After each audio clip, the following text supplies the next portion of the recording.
We're going live. I think it's going. How's my frame? I've got you pretty well in the. Oh, hey, it's going. We're live. Look at that. Always such a surprise. Um, okay. Cool. I don't, unfortunately, I somehow messed up the chat, so I will have to maybe see it over here. Anyway, we'll figure it out. Um, yeah, let's just continue the conversation that we were having. So, I did some research into other lists. I would say like middle of October, just to see what was out there. And the last big one that I saw was probably, I think, the Expedia list. I forget what they call it, but they engage like a ton of a lot of like Instagram travel influencers to like promote that hmm whole package that they do. And so I saw a bunch of those. I looked at the list, and again, a lot of these are not Europe focused, so there's a lot of Right. other interesting destinations. But the big thing I noticed from the Expedia list was like they were hyping this idea of like experiences over just going to a place or just like seeing something. So I feel like that as an idea around travel has really taken hold. People are, the economy's kind of crappy. And if you're going to spend the money, there's this feeling that you should really be having great experiences. So that's what I saw. But tell me about these lists. I know that Condé Nast does a list that drops in November. I think Travel and Leisure might do one. And then you mentioned Lonely Planet. So tell me what you're seeing out there. It's funny. There's some of the usual the darlings of the moment. Sardinia, she's making her Absolutely. rounds. Yeah. So she popped up a lot. Um, it's funny how like the I just scanned Condé Nast's, which I think dropped like 4 days ago. Okay. And it's funny because, well, it's global, so obviously it's going to be, it's expanded beyond, and I think it was maybe like 25, 20-ish Okay. entries. But from the continent, capital T, it was funny you did have this sort of mix, which I think is like the sweet spot, or kind of like you've got the like pick out one capital city and then like a really extreme like Arctic destination, or like an adventure destination, and Yeah. like, so like the mix was there. Brussels was like the city nod, which I didn't read the full list. I just scanned it, so I want to go back and see kind of what they've picked out. I'm guessing they're probably talking about like the Hoxton and the Standard, like a couple of new hotels. Oh, and there's another one that's even more like a proper luxury property just opened as well from, I don't remember which restaurant group it's affiliated, but But this is yeah, Brussels? yeah, Brussels is Okay. probably getting the new hotel story, or kind of angle. Can I say something a little can I say something a little spicy? Go for it. I know what you're gonna say. Are the Hoxton and the Standard really like new and like exciting? Okay, so I didn't know what you were gonna say. I thought you were gonna take this to, mannequin piss all over Brussels, but No, not at all. Not at all. I think it's um funny. Like, I'm at a place now where, like, every time I travel, I'm like, another Standard. And it's kind of lost that novelty for me. so So, that's interesting. If you actually look at that sector, and that I sector I being feel like hotels, chic, kind of upmarket, but not super luxury. like Yeah. they're positioned as luxury, or kind of like hyper localized or specific design. Yeah. So it's not going to be the opposite of like the corporate, like when you walk into the DoubleTree and get the cookie, or you walk into the Marriott and kind of what, like it's going to be a soft palette of neutrals and Yeah. inoffensive art. This is, they're positioned as the opposite. Obviously, it's going for a younger demo. Mm-hmm. But as someone who works, as an interior designer, um, I am interested to see kind of what they cook up, and whether I hate it or whether like the ways a lot of times they are partnering with a local firm, um, highlighting local art. And so I've been really interested to see, and a lot of it's really trendy, a lot of it looks dated, and some do But it better than others. this is kind of my thing. Like there is this But and also, yeah, entire but universe of things that are like cutting edge design, and it starts to feel very much like it's just paint by number at this point, you know? And so not to be whatever, but to bring it back to my list, one of the destinations that I put on my list is actually because yes, I think that the city has a lot going for it because of some things happening in other places, but I ended up putting Metz, France on my list because of this amazing new hotel that just opened this past year. Um, if you look at it from the bottom down, all 9 stories of this hotel, it just looks like a glass and concrete block, right? But on the top of it, um, they've actually added this like maison, this like French looking house. And I don't know if I can get a picture of it and show it I here, think I but know I know what uh, you're talking about. I think I've seen it somewhere. It's popped up. Maison Um, Hiller Metz is the name of the hotel, and it's just like incredibly cool. And to me, the fact that it's a standalone property also makes it something I want to seek out more than like a Hoxton, where I've kind of at this point I've stayed at several Hoxton properties, you know? yeah, and I would say I would also like diving in a little bit. Like I would, I think the standard architecturally is probably a little edgier in terms of kind of what they're doing. Mm-hmm. Um, but also the point or something else that I was going to say about that category is, and not to push on what like kind of the way you framed it, but like the funny thing is a lot of them have closed. Like the Ace in New Oh Orleans yeah. done. The Ace on a lot of the Aces on the West Coast done. Um, in Europe, I think the only one left is in Athens.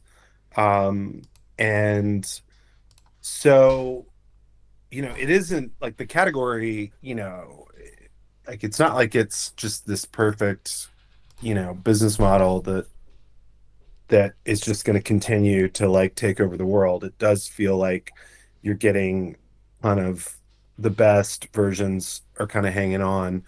Um, but the one in London, the Standard in London, I've stayed a couple times and I love it. I think it's Mm. really chic. They have like a great nightclub. The They repurposed like a brutalist building, and it, yeah, I mean, I think the rooms were really fun, and the price point is really, that's their main.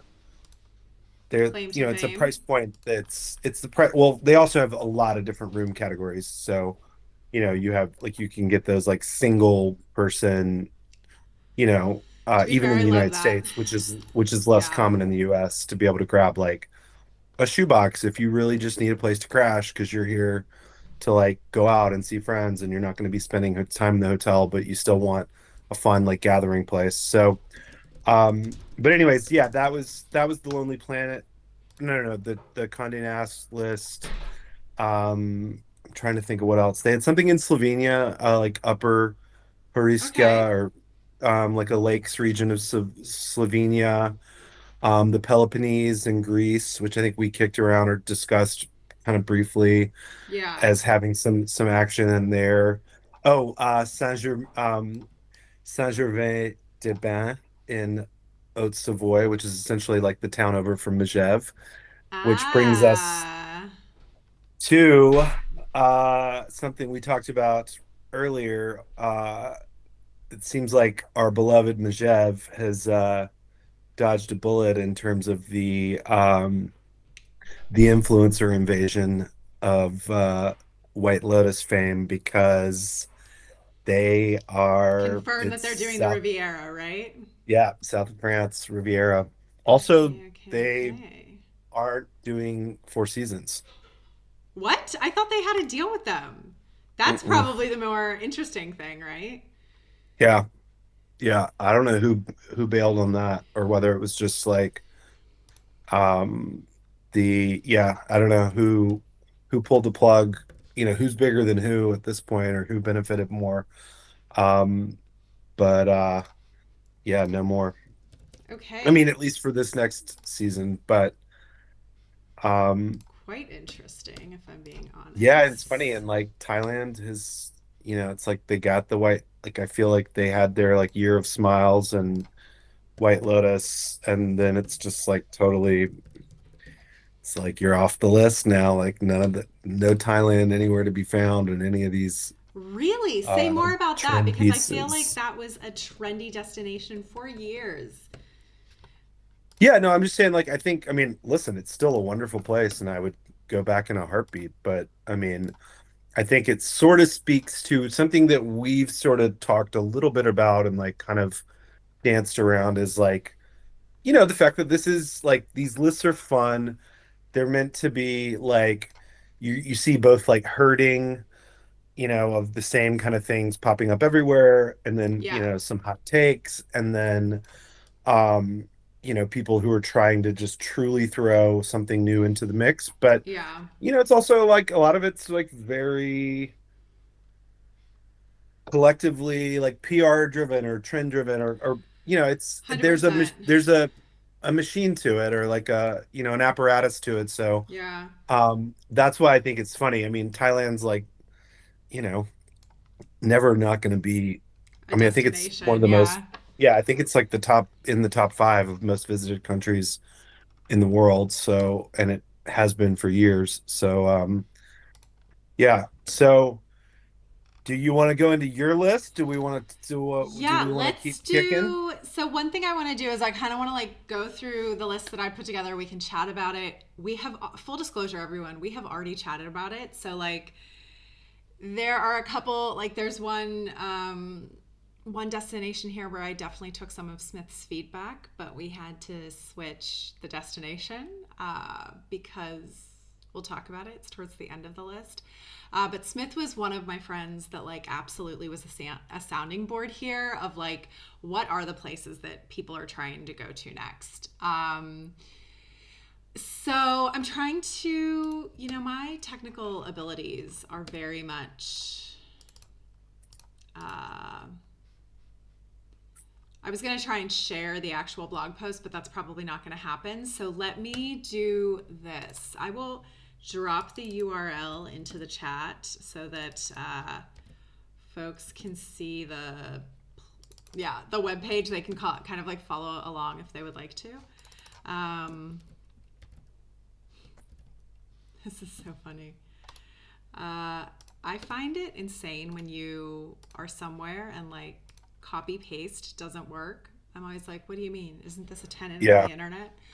I Okay, thought it was like a universal. so here we go. Okay, so a couple notes on the list. Last year I did 12 destinations. This year I only did 11. I like to edit, I guess. But kicking off the list with, with Sardinia. Sardinia was a place where I was really considering, I don't know, taking it off or adding it anew or replacing it with something else in the area that's like Corsica or maybe even Malta. But from my perspective, this region of Europe, the Mediterranean, there are a ton of places that are kind of over touristed. So, especially from a German perspective, like Mallorca, Ibiza, a lot of these places are just old hat at this place. And if you're reading about them, you're reading about like this new angle on them, right? So, there is like the western edge of Ibiza that's trying to become like a wellness destination because it doesn't want to be associated with the party stuff. But the place that I keep hearing people like locals rave about, and this was kind of the deciding factor, was the fact that I know Italians who are just obsessed with Sardinia. But I also feel like a lot of like travel influencers and trendsetters, like people that maybe 5 years ago were going to Palermo or something, Catania, they were going to Sicily, now they're going to Sardinia. And I just think that like Sardinia is a lot more like wild, rugged. It's much more of like a nature destination. You're not going there for tons of history or like anything in the city. It's like really an opportunity to escape and connect with this like island beach environment. And that to me was really, really appealing. Yeah, totally. I've never been, dying to go. I have a good friend in New York that went maybe 2 summers ago, loved Hmm. it. I think that's probably where she's most likely to go back in Italy Hmm. and she's done Puglia and Tuscany and kind of all the like sort of agriturismo areas, Yeah. and Sardinia is like her favorite. But the other thing, and this was part of uh really caught my eye when we were discussing, is I'm always interested with like splashy new airline routes because it indicates like a real either investment or a chance on behalf of Yes. like these big companies. This is and 100% one of the like signs that I and it, kind of take and it's into also account. driven, you know it's also By driven by demand. demand. Yeah, Yeah. absolutely. So Delta which is, the de facto like flagship carrier of the United States, um, in is launching JFK to Olbia, which is on Yeah. the Costa Smeralda, the northern coast of Sardinia next summer, which is really interesting because it's really, I don't think that, I really don't know how many people could, if you said I'm going to Olbia, would have any Any clue idea. of what, Yeah. wouldn't be able to find it on a map. And myself include, like, I'd barely, it wasn't really on my radar even up until, only in the past couple of years. And Yeah. it's huge because those slots in New York at JFK and Newark are competitive. They have to, they're obviously trying to maximize their, uh, instead of adding another, to something bigger, and just adding another flight to London, Yeah. like taking a risk on this. So Should we talk that about was some of something that was really interesting. Yeah. but there was also, I think, along this kind of like trend indicator, there was also a pretty strong sign in the same way for, I believe it was Malta, right? Didn't Malta get a route? Malta did as well from Yeah. Delta. And although I do think in this specific instance of those two destinations, I think Delta did either like a crowdsourced poll, or it was Oh. something that was like an engagement tool where they maybe had narrowed it to like 5 places and said, we're going to add another route next summer. Which one should we do? And And that's and how like, Malta got added? so I don't, forgive me like for not knowing the particulars, but from that they picked two, Uh-huh. Sardinia and Malta. But Oh, that's obviously, interesting. Yeah, that's here's really the thing, interesting. I don't think if you had like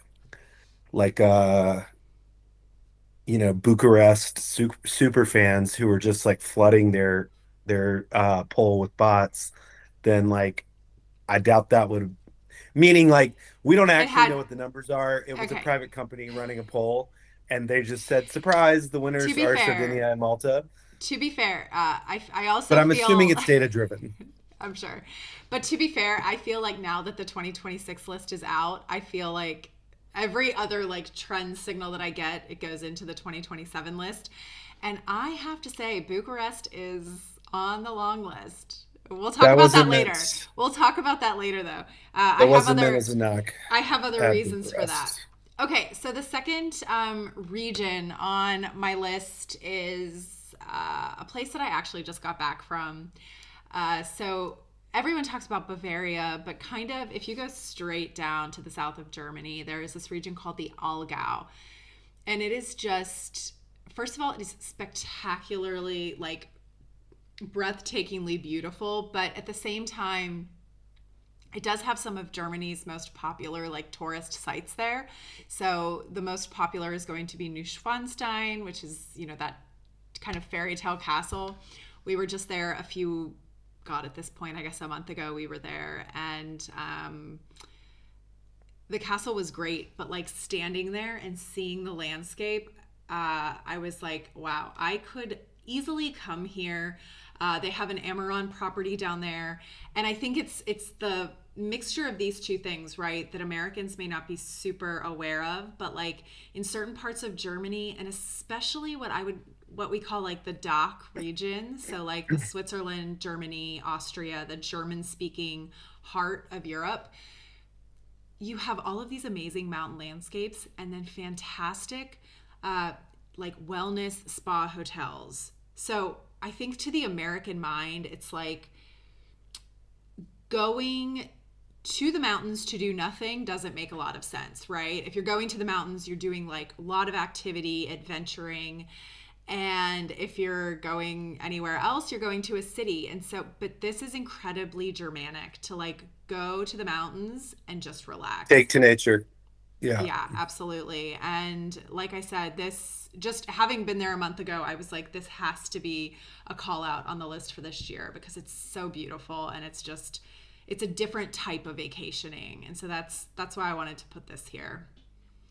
Well, and I've never been to Neuschwanstein, but I can only imagine that the vast majority of the people that visit are doing it as a day trip from Munich, you Exactly, know. exactly. And they're So not if spending the you, time in this right, environment.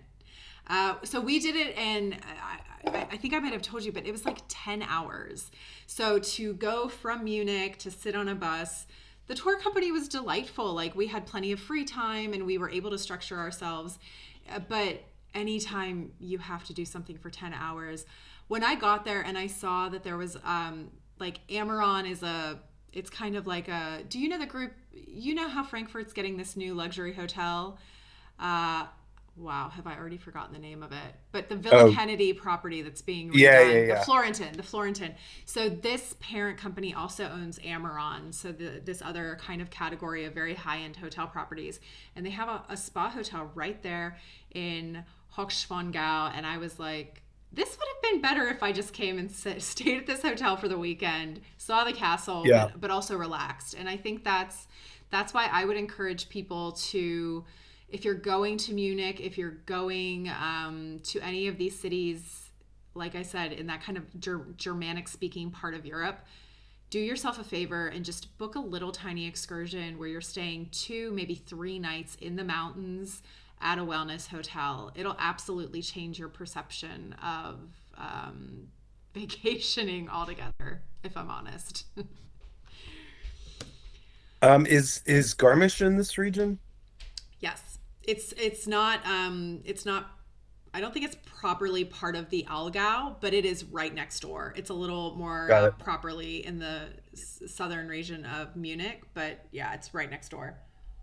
So what about I took last December, I did the train. We were in Munich doing Christmas markets Mm-hmm. and but I was finishing with some stuff in Switzerland. So I did the train from Munich to Zurich through Liechtenstein. So I'm guessing I would have sort of gone through this or around it or kind of That's a great like question. I think you probably would have gone. No, no, like no, no, no. Memmingen, you know that city Memmingen? It's like a local, like a discount airport, like a Yeah, you would Ryanair have. Okay, airport. so you would have gone totally through it. So this is, yeah, you would have gone totally through it. Again, if I was better Cool. at screen sharing, I could show you guys a map, but I'm not. Allgäu, Listen, Allgäu, Germany. 2027 goals. Goals. Okay, third spot on the list. So we talked about Norway. It felt like everyone was in Norway this summer, and my joke is like, you'll never get me to say coolcation with a straight face. But this is a real thing that's happening. People are aware of the fact that Mediterranean destinations kind of get mobbed in the summer. And so I think a lot of really savvy travelers are choosing to go to the Nordics or other parts of Northern Europe when it comes to those summer vacations. And for this one, I did it a little bit differently. What I would advise is that you fly into Oslo, that you travel 6 hours by train to Bergen, and then you do all the fjords, right? So you're not contributing to this like cruise ship traffic on the west coast of Norway. And apparently, the Bergenbanen is just a beautiful like travel. It's a beautiful expedition from Oslo. You can do it in about 6 hours, but a lot of folks say that you should stop and actually go up to Flom, an incredibly touristy town from what I have researched, but very beautiful, very storybook, and worth kind of a little one-day excursion. So that was how I think I would like to tackle Norway this year. Yeah, I feel like not to get too macro and off topic, but for the longest time, I mean, I feel like the American tourist, the American dollar, the American economy was sort of this like sterling, you know, there's only one way up um kind of growth monster. And because the back in the day, I mean, nobody went to Norway because it was just like, the whole all the stories of like it's $45, the Big Mac index, like it's It's an $45 to like expensive, yeah, it's an yeah, expensive. it was just eye-wateringly expensive. And I think now that, it's 850 for an iced coffee in New York, you're like, well, sure, let's go to Norway. Okay, wait. So this is an interesting take. So you think that as Nordic style inflation has come to America, people are now more willing to say, screw it, let's just go to the I don't think Nordics then. it's not Nordic style inflation. They just had, like you had like really high subsidies, especially in Norway. I don't know the specifics of why their costs were so high, but like you had there's tons of government subsidies because they have tons of oil revenues from the North Sea, and I it don't think goes it's like that. I to don't the think it's that. I think it's Norwegians. a simple case. I think there's a through line between the fact of like it's like a a strong social safety net in a lot of the Nordic countries, which means higher wages, which means higher prices on goods. I think that's kind of the standard through line, and you see it in Norway, Sweden, and to a lesser degree maybe in Finland. But I love this theory that even that used to scare people off from traveling there, but now that we as Americans are dealing with heightened prices, we're like, it's okay, let's go. Well, I think, and like also, like I said, just like our purchasing power has like remained pretty robust. Now, again, we could see how that like what's happening with that, but the dollar was just so strong. Mm-hmm. But I sort of said that as an aside because I just remember, and obviously when I was younger, way more price sensitive. But it does seem like you said everybody's going to Norway. Like it But feels do you like also think that that has something to do with like I don't want to say the demise of budget travel because there's always going to be that segment there, but I feel like when Instagram was very new, excuse me.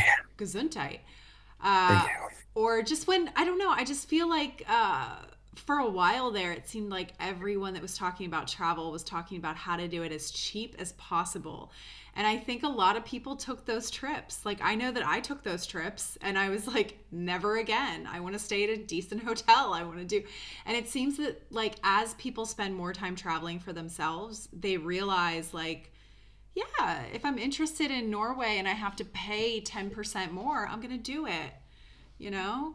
I don't know. I don't know if it says something Yeah, about budget travel or not, but I also think I mean, as far as everything that we've seen, both leading up to COVID, but especially like coming out of the pandemic, where you're seeing this just absolute pent up demand and hunger, for everything. especially from Americans to Yeah. be like, we're going to Europe, like, and Yeah. everyone's like, it's just like, and so with that, I think you do have a lot of people that are seeking out other places, Yeah, and they need they, variety. Yeah. That's a right, good or they're point. just, I mean, that's the whole point of our list are kind of like the things that push us Yeah. to that are interested in finding Yeah. lesser known spots.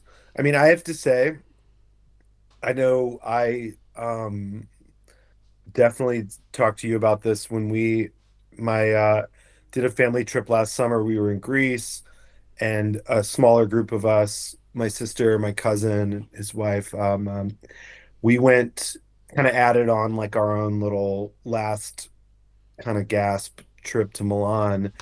And I'd been to Milan before and really enjoy Milan. Like I said, I'm an interior designer, so there's a lot there for me and with that interest in art and Mm-hmm. furniture. But I'd never been to Lake Como, and I thought it would be a really fun place to take other people who maybe like, well, sure, I'll go to Milan, but maybe they're not as interested in the art and furniture Yeah.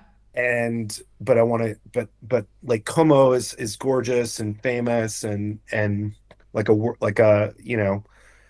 I mean it's a known thing around the world like a known quantity and luxury spot. So we did a day trip and this was mid July or mid June Okay. and it was so crowded.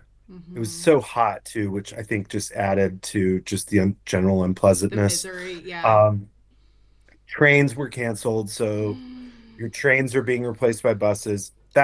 Ooh. I mean, that's specific to the time we went, although it's not that specific because it Yeah. does happen. But it was so crowded everywhere in Yeah. Bellagio. And these are Oh tiny God. towns, like these Yeah, are yeah, small yeah, towns. yeah. You're taking these ferries between these towns where you are truly like standing shoulder to shoulder Ugh. on a ferry. Like this is not like the, walk up to the snack bar and grab a table by the water, catch a It's just breeze. not like leisurely, right? Like it's you're No, fighting a it was crowd of awful. people. Yeah. But so Um, anyway, like this I think that this is I'm sorry, I'll let you finish. Go ahead. no, no, but just like the idea of, and listen, I think like Como, like it's the first time I'd ever been. I think to your point about Neuschwanstein, I think it's a place that you really should spend the night. Like we did a day trip like that. We were Yeah. trying to see, and I think honestly, if the train stuff had worked out, we could have had a nice Yeah. day trip. Like logistically, we could have made that work. But I learned from it, like, yeah, it's a place where you want to like spend it is a place where the amount you spend directly directly correlated to, I think, your enjoyment of the place. And that's not true of everywhere. Yeah. But I think that um that's possibly also like a trend that we should maybe talk about for 2027 because like the demise of the day trip. That's kind of an interesting idea, right? that is an interesting idea. And I Because I'm I'm sure you're familiar with this, but everybody says that like if you're going to go to Bruges and you want to have a great time, they're like you have to stay the night because the vibe is just completely different when the day trippers leave. And I know that there are so many other examples of that all over Europe where the day trip experience and the staying for a day or two, night and day, like so different. yeah. Well, and I think you're seeing that with like kind of uh cutting back on cruise ship Yeah, like yeah, yeah, yeah. excursions. Because that Um is, and to be Listen, honest, Charleston, like yeah. you remember the Charleston the signs all around like South But abroad about did they like ever come? Didn't they end up coming to Charleston anyway? yeah, they had a ship that actually just it just left, but they had a ship that left from Charleston, Yeah. but before they had that like dock, you would have the boats that would just come in for the Mm-hmm. day, Oh, like yeah. where it's not like it's leaving from Charleston. It's literally just a ship that comes in the morning. People get off the boat. you know, But wander around what's town and funny that people forget about, like a lot of people that are pro that, a lot of people forget that like cruise companies, um, they optimize everything so that you want to eat on the boat, do this on the boat, do that on the boat. So like everybody's always like, yeah, but people come off and they shop, and it's like, do they? Do they really shop? People who are well, optimizing, it's I just think it's never cities making a specific bet. investment in the quality of tourist or the type of tourist. And they're saying, yeah, we might lose like a few extra feet, but we're going to get people that are spending the night, You mean when like they get sitting. rid of cruise ships? Yes. Okay, because Yes. another, I mean, it's so the Venice, it's the Venice 100%. But do you know story, the other? So coming back to Norway, there was a New York Times story about how this is becoming a problem on the West Coast, especially like Ireland and other places in Norway, which is why I specifically put it this way on my list. If you're gonna go and you want to see the fjords, don't go by cruise ship. Either fly into Oslo or fly into Bergen. But there are a ton of other cities where this is happening, and it's like we're not going to hear about it until it becomes a problem there. But it's happening in Trieste right now. That's the new place where a Hmm, bunch of, yeah, and you know how like, really. yeah, that's they just got a couple of cruise ship routes. So I think it's an interesting thing, like the whole day You tripping know where phenomena. else we experienced this is Kotor in Montenegro Day because you trips. have that, well, the cruise ship part because Oh, it's this incredible fjord like in the southern Baltics. Dalmatian coast or Yeah, Balkan coast Balkan. Sorry. and and uh and it's this tiny town and the ships in the harbor, people like, you know, the people come out, it Yeah, completely fills the town, and then they leave, and it was it like empties empties out. out. It was, Yeah. So yeah, it's strange. anyway, we don't want that to happen in Norway. So if you're going to go to Norway, don't take a cruise ship. All right, let's move on. So the number 4 place. Speaking of the Balkans, this is not like a no brainer. Albania is everywhere. Everyone is talking about Albania, the Albanian Riviera. It really does feel like it has dethroned Croatia as that like buzzy Balkan destination. And to be honest, I think it's starting to give Greece like a run for its money. Like, I'm not sure if I'm pronouncing the town right, but Ksamil in the south, it is Yeah, literally right across the sea from Corfu, which attracts a very right. moneyed type of traveler. So when you think about proximity and just being in that part of the world, and how, you know, if you're willing to pay Corfu prices but you just don't want to, like, Albania is right there. And so I have had so many friends over the past year and a half that are going to Albania instead of Croatia, instead of Greece, that I had to put it on the list. And even from just like a trend spotting Yeah, perspective, everyone's talking about it. They actually, their like tourism board sponsored the big travel show in Berlin this year. So this one is kind of a no-brainer, and it's a little bit of a boring pick, but Albania is an I don't think incredibly so at all trendy. because I mean, listen, Maybe it's not boring, but it's a predictable pick, right? sure, Yeah. but I mean, listen, the Balkan coastline is stunning. It was for the longest time, Croatia was like the hidden gem, Yeah. and obviously it's not anymore. It's fully arrived, but it's completely justified. The coastline is stunning. Um, and the food, it's essentially, like this combination of like Italian and Greek cuisine and really great wines, Yeah. beautiful, like crystal clear water, um, islands, and then obviously Albania itself. I mean, I've Yeah. not been. My husband was there last summer, did like a day trip to Lake Ohrid, which is in the inland, Yeah. which is like the largest by volume largest lake in Europe or something by volume Mm-hmm. because it's quite deep and it has actually like a commercial fishing Oh, operations. It's that wow. big.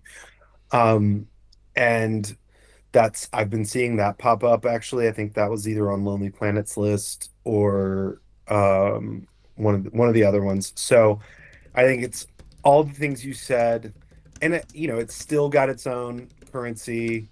So you're going to get a big, I think the prices are still right now going to be relatively affordable. You're going to be able to kind of stay in more like upmarket places for really inexpensively.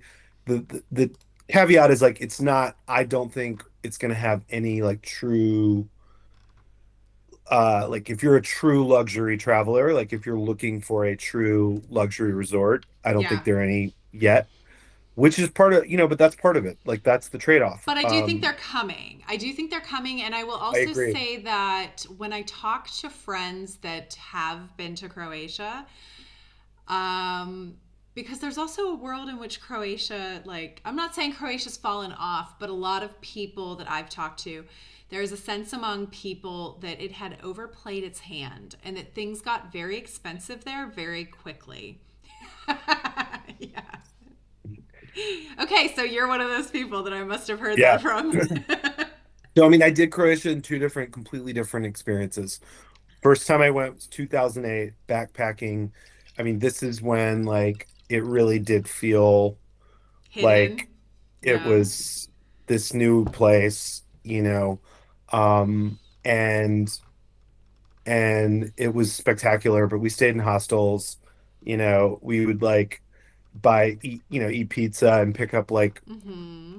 bottles of beer from a convenience store and like walk around and we went back my husband and I went with a group trip for a 40th birthday and stayed in a gorgeous like catered villa just north of Dubrovnik. And had a lot of day trips and excursions like sort of planned, had like a travel agent that sort of put the trip together. um and so it was a completely different experience. This was full luxury, however, Mm-hmm. and the prices in Croatia, to your point, are there now. Like they know what they've got there, and it's beautiful. It is beautiful, full stop. But um I don't know if the like I wouldn't say at the very highest end like their um offerings have the same value as like if you're wanting to spend like Italy and Greece sort of know kind of how to do luxury beach about as good as in France, about as good as Mm-hmm. anywhere. And Yeah. Croatia feels like they know it's stunningly beautiful and like they do have great fresh seafood, but it doesn't seem like it's quite as polished if Yeah. you're gonna spend at like the highest price points. And that's Um, honestly that's the rub, right? Like if you know if the whole ethos of a repeat traveler is you have something to compare it to, right? So the person who and only travels once every 5 years, they're going to sing Croatia's praises. But for someone who is really going to a lot of places, the price differential starts to sting a little well, and I bit. will say, and this is not to take it away from Dubrovnik, which is stunningly beautiful. It is such a incredibly preserved, walled old town. The sunset on along the city walls, like the its positioning is just so incredible. However, and I was not a Game of Thrones person, but it was the Niche tourists. setting. A lot of Croatia was the setting for Game of Thrones, both in Yeah. Split and in Dubrovnik. And has there is Game of Thrones like schlock in every single window in Yeah. Dubrovnik, truly every single window.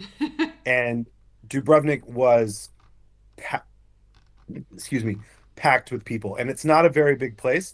It's Mm-hmm. absolutely going to be somewhere that I bet they're going to you're going to get eventually. It's going to have to be like Machu Picchu or Venice or something where you're going to have like 5,000, 10,000 people a day can go into the old town Yeah. because it's just, at some point it would truly become like a safety. Like there are these It's too tight much. Yeah. alleys and just Okay. people packed in. Well, We're that's getting why off topic, Croatia but is not on our list. So yeah. Albania, the place to go. Okay, the next spot on the list. And shout out to Dua Lipa, the most famous We Albanian, love you, Dua uh, Lipa. British Albanian export. So the next place on the list, there were a lot of places that we talked about from a Spain perspective. Like the thing about Spain is the more that I learn about it, the more I really think that it can compete with Italy for that kind of like vast diversity. Just an amazing country. So I'm under the impression that the New York Times is going to put Barcelona on their list this year because the Sagrada Familia is finally finished. I'm actually looking at the Condé Nast list, and I don't know if you noticed this, but they did a specific, they do their overall list, a Europe list, and an Asia list. And Oh, I did not see that. On the Europe only list, they have number one, Sevilla. So Sevilla was on my list last year. Smith was actually there last year. We've talked about Cadiz. They have a few Which islands. was on Cadiz was on Lonely Planet's list. Okay, see. And then Cadiz is my Cadiz was going to be like this is high for what you. oh yeah, it would be my number one. Like in Okay. terms of like Oh, where you okay. want to go, or like if you were like what would you add? Like what would be your like a dish, your 12th spot? Like It would be hands Cadiz. down for Okay. me. Yeah, Okay. But hands then down. there, but then again, one of the travel, or like the trend factors that we mentioned was like anytime you see an American airline doing direct service to a European destination, this is kind of a sign that it's trending. And one of the cities that is effectively like either the beginning or the end of the Camino, the name escapes me, but that entire like northeastern region of Italy, we were in San Sebastian last year. It's amazing. So like the Galicia, question, Asturias. Yeah. yeah. So the question was like where to go in Spain. And the idea that I had was like the number one thing that's getting missed in all of these discussions is probably the most obvious, but also one of the most rewarding. And this is why I think you should go to Madrid. Like it is just an elegant city that, and I will say every time I go to a European capital city, I think of that like meme that is basically a map and it says every European city and it's like here's the old town, here's the cathedral, here's, and like Yeah. that can be fair. There are times when you're in a European city and you're like, "Oh, it's just paint by number." But the thing about Madrid is there is a vibrance there, and listen, every city is like, "We have vibrant culture," but like a couple things I'll shout out.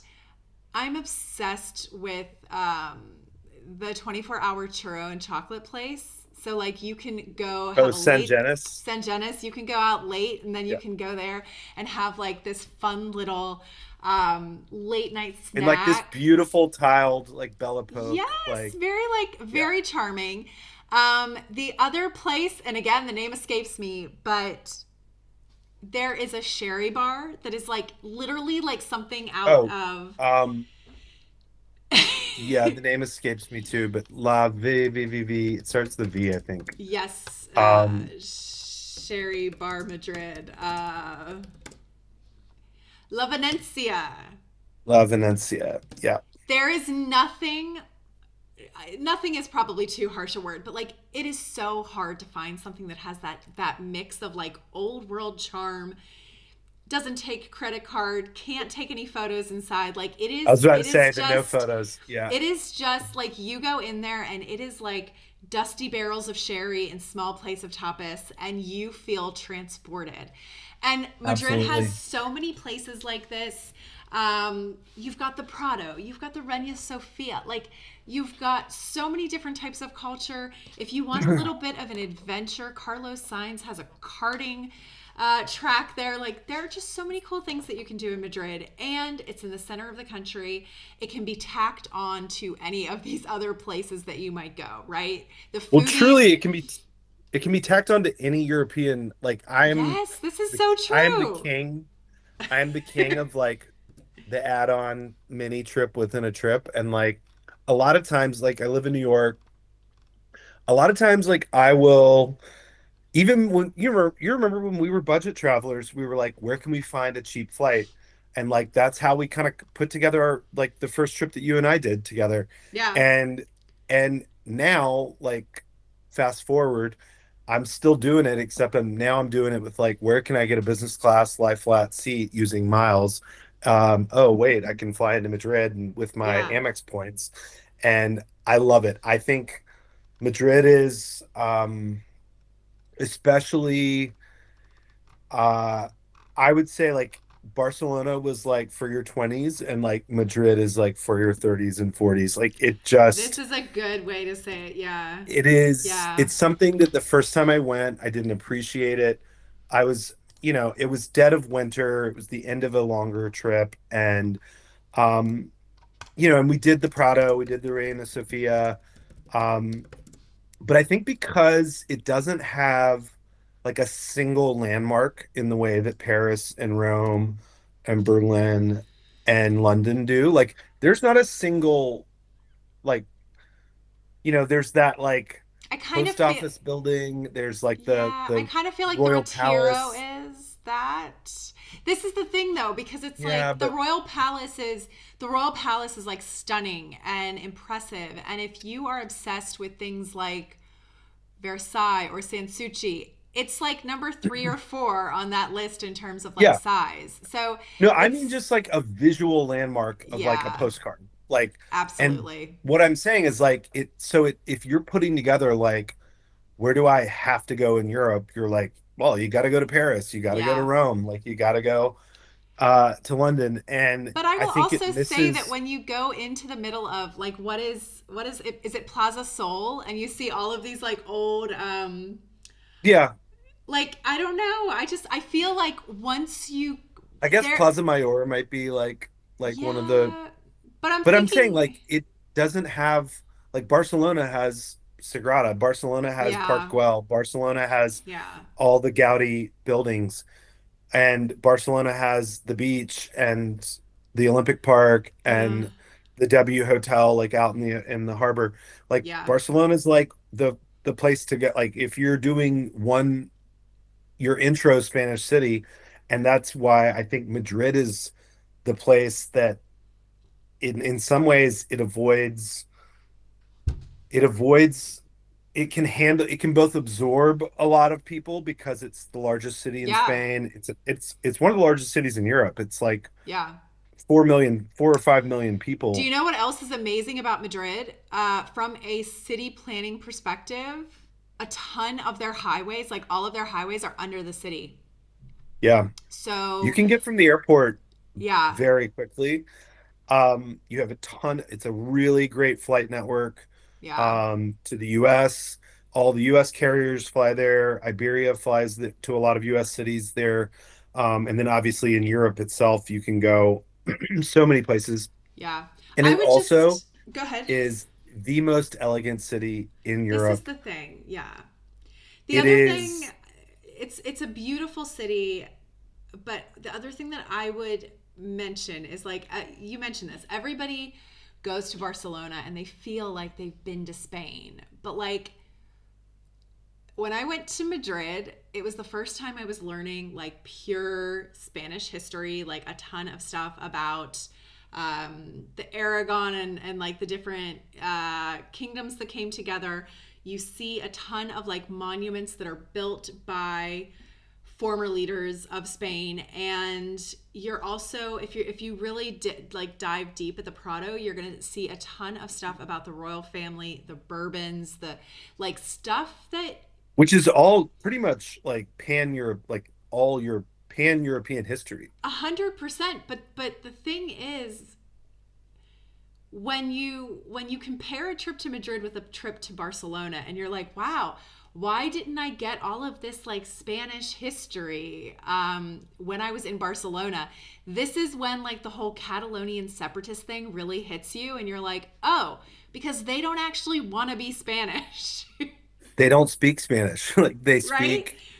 They are a separatist region, and it's so easy for us to forget this, but like, I just think a ton of people, yeah, they look at a map and they're like, oh, I've been to Spain. I went to Barcelona once. And it's like, that is, if you are a history or an art person or like a culture person and you like to seek that stuff out, when you're in Madrid, if you've only ever done Barcelona before, you're going to be like, wow, this is Spain, And like, shout out to the third museum of the like big three. You mentioned the yes. Prado and the which is a must, like the greatest collection of paintings in Europe. Las And then the Piñas. Reina Sofia, which has Guernica, Mm-hmm. Picasso's like masterpiece, which is about the like horrors of war, and it's Mm-hmm. incredible, and it's a lot of modern and contemporary art. But the third is the Thyssen-Bornemisza, Yeah. which is right across from the Prado, and this was a private collection. Incredible like survey of art from Renaissance or like pre-Raphaelite up through contemporary art, and it's if you're an art buff like and you've got some time and you don't get you know, fatigued, like it's a must. I didn't do it on my first trip. I did it on my Yeah. most recent one. It was incredible. Um, the other thing that I think is just so quirky about Madrid, and I had never like we all know about Spanish like their dietary like the having dinner having the dinner eating dinner so late Yeah. is very common, and but the thing that I'd never really connected is the reason that it's specific and unique to Spain relative to even Portugal or Italy. It's not a Mediterranean thing as much as if you look where Spain is on the time zone map, Yeah. it is so far east, west. So it is at like the furthest edge of the Central European or whatever. Wait, is it one of these things where like it's farther west than London? Oh, it is farther west than London, Yeah. which is an hour ahead. And Portugal's an hour ahead. Portugal and London are on the same. So if you're on this furthest edge in Ah, yeah, of a yeah. time zone, if you're on the western edge of a time zone, it's going to get darker later than if you're on the very leading edge. So I think about this in the United Oh, States. My husband's from Wisconsin, which is on the leading edge of the central time zone, okay. and his family had a place in Michigan, which was like the most western edge of the Eastern time zone. And in the summer, it would get dark about an hour later there, hour and a half later than in Wisconsin because it was on the furthest edge of right before the hour changes. So this is part of the Same, reason. this is part of the reason it gets dark really late. And I was there in June, like end of July, and I have a picture in my camera of like I'm the hotel I stayed at like I stayed at the Edition. I loved it. They had a pool on the roof. Mm-hmm. It was incredibly hot, but it was like as long as you kind of figured out like you do the siesta, you do something in the morning, Yeah. you lay low, and then you go out late afternoon. But I was truly sitting in a like a sun lounger at the pool. It was like 10:05, like the sun was setting, like or like the kind of like golden hour Oh dusk. my God. It was like 10 It o'clock. was Yeah, it was perfect. crazy. So, and at that point I got ready and went out and sat down for dinner at 11 o'clock, and it was And it was just and it felt completely organic, normal. yeah? Yeah. Yeah, yeah, yeah. Yeah, That's great. totally. Yeah. That's great. Okay, so the next spot. Huge fan. Yeah. The next spot on the list is Glasgow.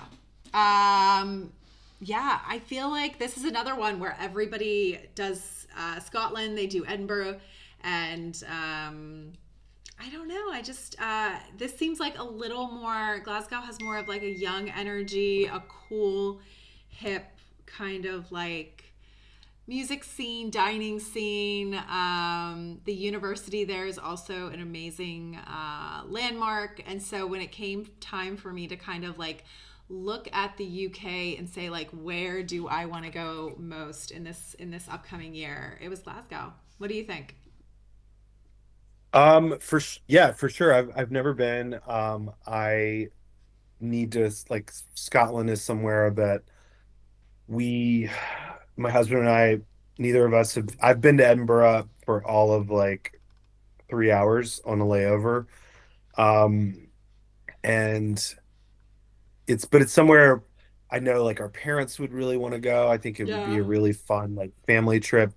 As we talking about the trend spots, we know that Scotland got the influencer close up.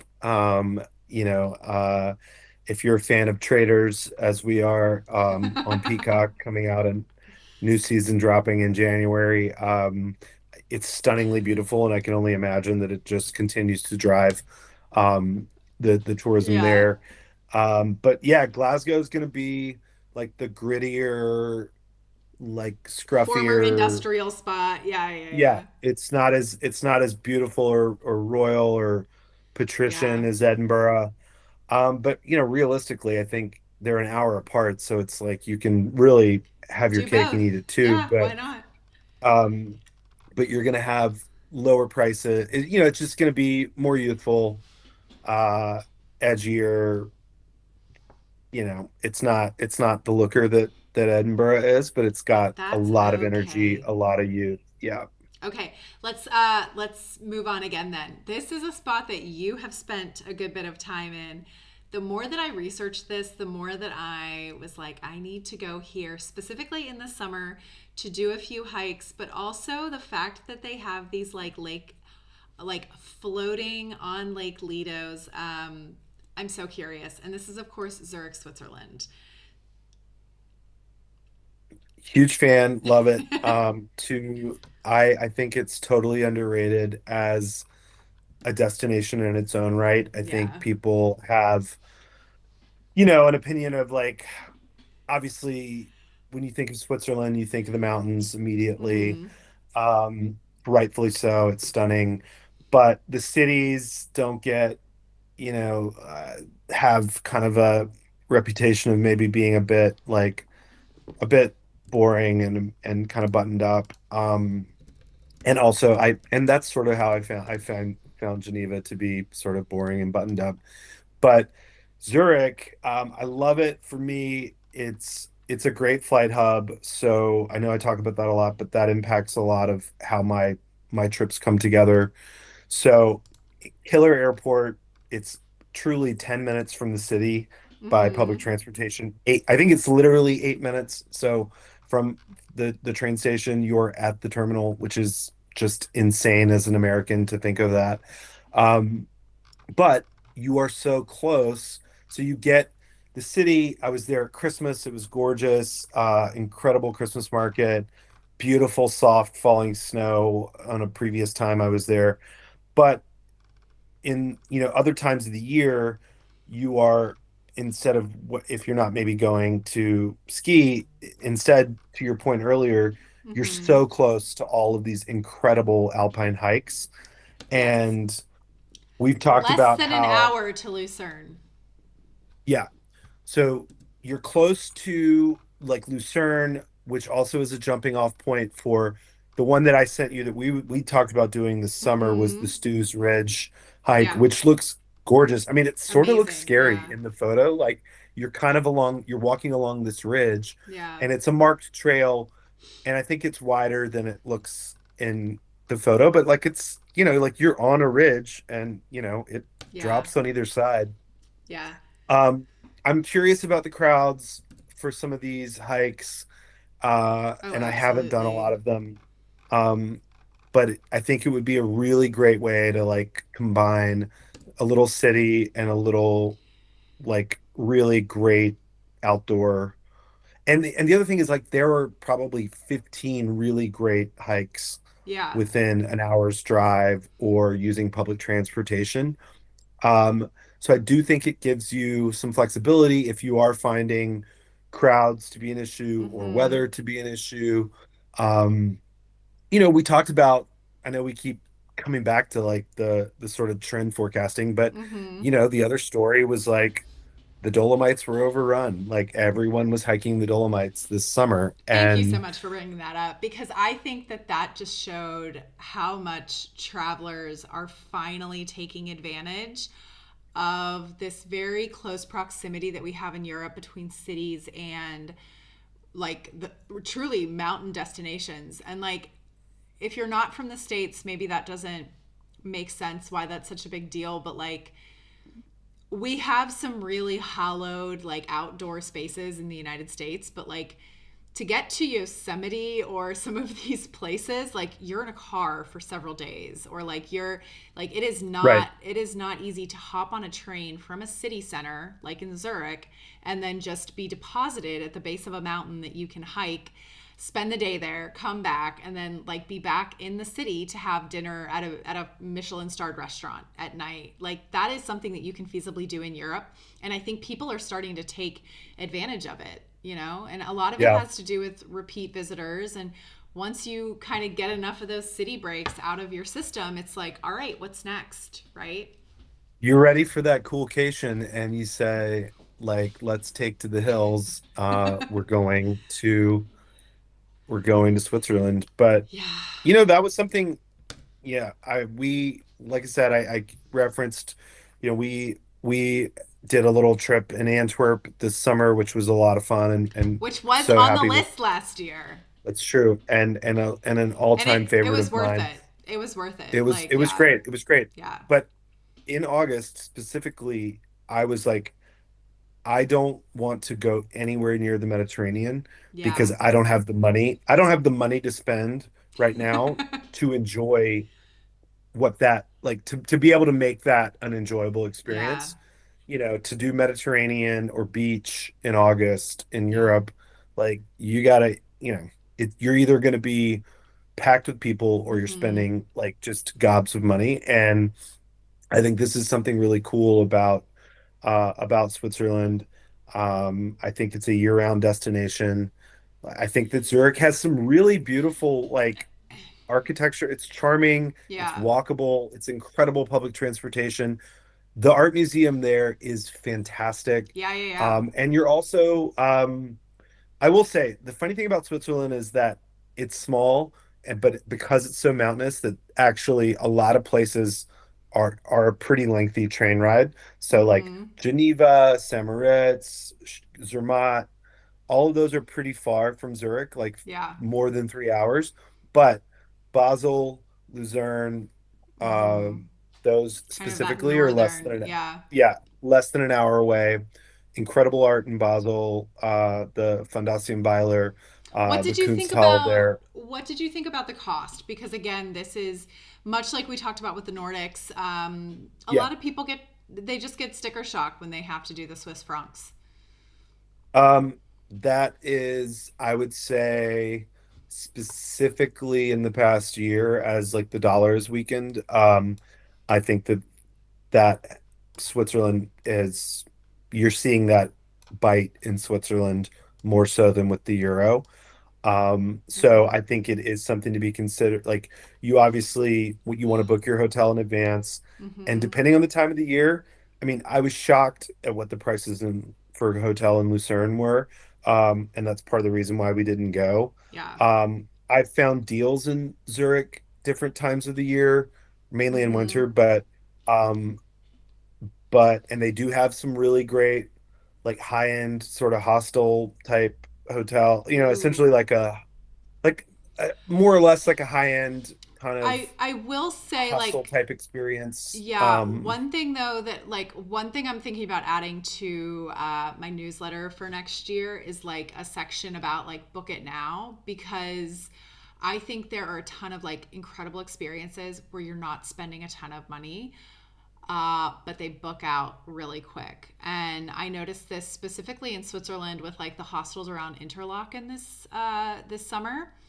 Fantastic, but they book like every single weekend day is booked before the season even begins. So I think that like Yeah, forward planning is the way to get a really fantastic deal. And I had dinner a few nights ago with an Italian colleague and mentioned our trip to Cortina. And she was like, "Oh my God, you went to Cortina." And I was like, "Yeah." And I booked my hotel well in advance and it didn't cost us a lot to stay there. So, if you like nice things, if you have Yeah, those champagne tastes like we do, and, sometimes a beer budget, like forward planning is always going to be your friend. Okay. for sure. On that note, let's point our compass a little bit further east. So we definitely knew that we had to put a good, like, Eastern European destination on here, but the question was where. And when we looked at some of the trend data, a lot of signs were pointing towards Viktor Orban's Hungary, and we were just like, I don't know.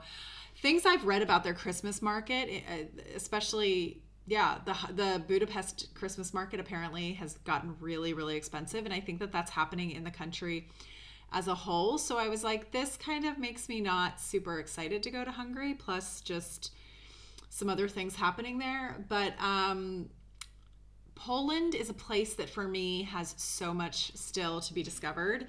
And we talked about some other destinations there, but ultimately, when I did some searches, everybody was singing Krakow's praises. And I think that that is a fantastic destination. So I know that we had talked about the other spot that is now Um, Breslau, Breslau. Yeah. Breslov, something. But Krakow just seems to have so much to do that it kind of won out. Yeah, I've never been, so like, but it does seem to be like, listen, it's fully there, like it's on the travel and leisure top 10 cities, like the Charleston list, every year now it's in like Really? it's on. Oh yeah, it's there. Like, I mean, there's a direct flight from Chicago to Krakow. I think Uh-huh. that's a lot of that has to do with like the Polish diaspora. Um, Yeah, in yeah, Poland. Yeah. Krakow is the new Prague. Like it's like it was really well preserved. Yeah. Um, it was essentially like going back to like World War II history, it was the preferred, as like the Nazis were They didn't just destroy it. steamrolling Poland Yeah. and like carving it up. And certainly what they did to Warsaw and Gdansk Yeah. and some of the other industrial bases, Yeah. Krakow was seen as like the cultural capital or sort of Yeah. in their like twisted mind, like the more Germanic, facing place that was meant to kind of represent the regional capital. And so a lot of it's way more well preserved relative to Mm-hmm. other places in Poland, that have like obviously like rebuilt like beautifully and sensitive with great sensitivity. But um yeah, everyone seems to love it. I think in speaking of World War II, you obviously have the opportunity to do an Auschwitz day trip, which is just such a moving and Yeah. powerful and you know life-changing experience. Yeah. So yeah, I think it's high on my list. Although I'm super duper like I want to check out Vraslav or whatever it Yeah. is. Yeah. I'm butchering the Polish language. Um, Yeah. but the other cool thing is like just I have you seen, I'm sure you've seen like with FT and The Economist of like the Polish tiger and like how the Polish economy Yes. Poland has has a in the fascinating past history. in the Fascinating past 20 history. years, And yeah, like the economic miracle of Poland. yeah, like 20 years Yeah. ago, Poland and Sweden had like essentially the same GDP, and it's Yeah. like yeah. Yeah, and it's really So funny because like it's fascinating that like Polish builders in or Polish construction workers in the UK was seen as one of the big things that like kind of instigated Brexit because like they were there because they literally rebuilt Poland. Like they're renowned as some of the best construction and architecture workers in all of Europe. Because so much of what looks historic in Poland today, not in Krakow, of course, but other places like Warsaw, it's because they literally rebuilt the country after World War II. But It's an incredibly special place. The people are wonderful. They can be a little cold at first, but really, really lovely. And I just, yeah, this is why Krakow is on our list because we needed something from Poland. It's a fantastic place to visit. And this year, we think you should go to Krakow. Okay, let's go to the next destination. So I spent a lot of time in Portugal last year. Um, Lisbon, Porto. I know that both of those trips were, Lisbon was a repeat. Both of those trips were fantastic. I love Portugal and I recommend it to everybody. But the number of people, locals that I talked to there who said, my favorite place is Coimbra. I just knew that I had to put this on the list because I really want to mark it as a place that I want to go to. Its library is very famous. It always pops up on these travel creators on Instagram because it's this like amazing Baroque library. But they also have a fantastic like botanical garden. It's Um, an old, it's like one of the oldest, it's a university town, right? Is yeah, that right? it's kind of like their Cambridge, right? Yeah, Yeah. right. So they're Cambridge, they're Oxford. So if you read books, like if you read old Portuguese masters, like a lot of them have spent time there. So it's this kind of formidable place, but it's just amazing, amazingly beautiful and historic. And yeah, I think everyone should seek out Coimbra if they are putting together a Portuguese itinerary. How Um, far is it from, is it closer to Porto? Like, Yes, where it's is it? closer to Porto. It's a Got little it. more in the northern half of the country, but kind of approaching central. Yeah, Got it. Cool. very cool. Another Portuguese town that I think is really cool is about an hour north of Coimbra called Aveiro. And this looks like Venice. Like it's just tons of canals and Mm, yeah, and honestly, when I was in Porto, we were there for 3 days, and I thought, some people had kind of undersold Porto to me, and I thought we would have an entire day to like go to either Aveiro or Coimbra, and surprise, Porto has so much to do. right. So I really, A yeah, darling of last year's list, Porto. yeah, absolutely. And listen, it lived up to it. But it's so funny because Portugal is such a small country, but like the more time that I spend there and just like the way that people respond to it, like people it has a fantastic vibe, wonderful weather, diverse kind of landscapes as you go like from the north to the south. Yeah, And it's funny because I think since it's a small country, people think like, oh, I'll just do a little trip to Lisbon and I will have done Portugal. But like, I just kind of think it maybe deserves like just a 10-day to 2 week treatment of like, we're doing a Portugal trip, like a full yeah. deep dive. And the other thing is, given its location, it's pretty. I mean, speaking to Americans, like, that's the other thing is like it's actually pretty close to the Yeah. US. I mean, literally, I think the flight from Boston's like 5 hours or something. So, Yeah. um, it's really, uh, yeah, there's a lot there. I agree. I've only been once. Did Lisbon, didn't do enough there. Could absolutely go back. Yeah.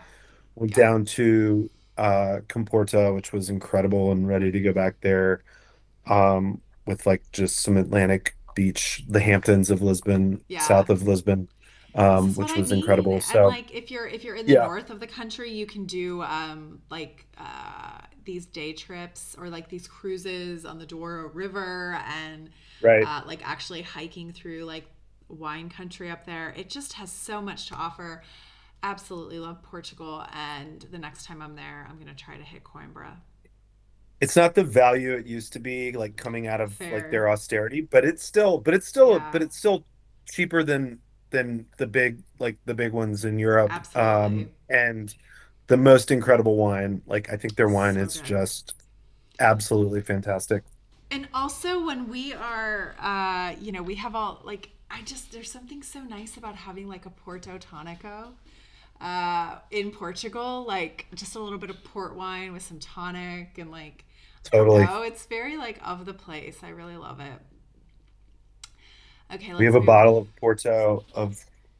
Porto in our like white port in our fridge for that very purpose. So All right, so for the next spot, we talked a lot about France, right?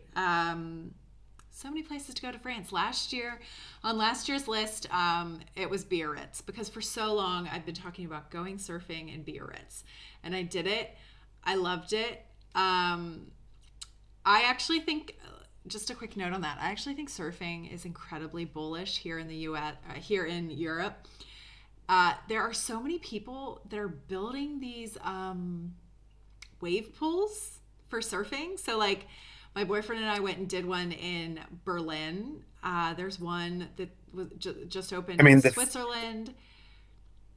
are these like indoor? Like it's like an Totally amusement or like indoor. They're totally got it. indoor. It's a huge So wave pool. not like the one in Munich, like the famous one No, in no, no, no, Munich. no. The one in Munich is, I believe, so somebody got really hurt there a few months ago, and for a while it was like shut down. I'm pretty sure it's open again, but the one in Munich is like a naturally occurring wave pool, like on the river in the Englischer Garten. And yeah, Yeah. a few months ago, like a girl was like under the water and couldn't get up or something, and that was not great. But these are just like very commercial. You go there, there is usually like a lesson component.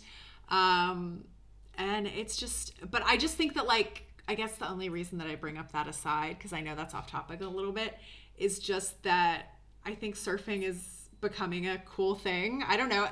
Physical activity is it becoming a thing? There's been this explosion in the popularity of like ball and racket sports. And I just think that people are like, these investors are like, what else? And I think surfing is kind of the next thing. So Yeah. you should still go to Biarritz or somewhere on the Atlantic coast. But yeah, we talked about like where should people go in France, right? Is it Provence? Should they go to France? Like or should they go to Paris? Where should they go? And of all the places, there was a really big thing in here that led me to Metz, France, and that is that under normal conditions, the Centre Pompidou in Paris, um, they have opened kind of like a satellite location in the city of Metz, which is in formerly known as Lorraine, but now it's the the Grand East area of Yeah. France. But yeah, Centre Pompidou is closing until 2030. They're going to be doing a 5-year renovation, and granted, they do have a ton of programming where they're like taking the collection on the road. So theoretically, you don't have to go to Metz if you want to like see the Centre Pompidou, but I think it's the best kind of excuse is to go see that outpost there. It's often overlooked for people that are like coming kind of in through the Northeast. They'd rather go to Strasbourg or Colmar. But honestly, like there's a ton to do in that region. In Metz, you can go down to Nancy for to see some of the architecture there, or you could even go to the Vosges Mountains and do hiking, do skiing, things like that. So I just thought that Metz had kind of this like under the radar cool factor. It has this new Maison Healer, very cool hotel, like cool and distinct. And Yeah. it just kind of captured my imagination. And look, I am located in Frankfurt and it's close enough that I could swing this one on a weekend. So Yeah, that's great. that's also why it kind of got a spot on the list. That's cool. Yeah, I've never been, but the having the outpost of the Centre Pompidou was always Yeah. it was always on my radar for that reason alone. But the new Yeah. hotel sounds really cool in the pictures I've seen and for all the things you describe. I mean, other than like the occasional strike or sort of frequent strike, the French train network is actually really robust. Mm-hmm. So you can get go on to Strasbourg, which I love, especially at Christmas. We both love and see Yeah. previous episode. But also, you're also sort of close to Champagne, like Grasse and Epernay if you were, kind of wanting to, add on a few more places that were kind of in adjacent areas. And yeah, or head north into Luxembourg and kind of up into the Benelux. So yeah, I think it's awesome. I think it would be totally worth checking out. I've not been, and um it's on my radar even more so now. Okay, that leads us to the final spot on the list, which I'm not sure if you've been here, but it's Puglia, Italy. I You haven't, and haven't. I have Mm. not. Yeah, I think it's again as like everyone, especially Americans, um, Southern Italy, I think, has gotten its flowers, in the past five Yeah. years. But it's interesting. It's true. I mean, it's where most Italian Americans, their family They're like actually immigrated. Southern Yeah, it's all Italians. from Yeah. Campania and Yeah. Puglia and Basilicata, Yeah.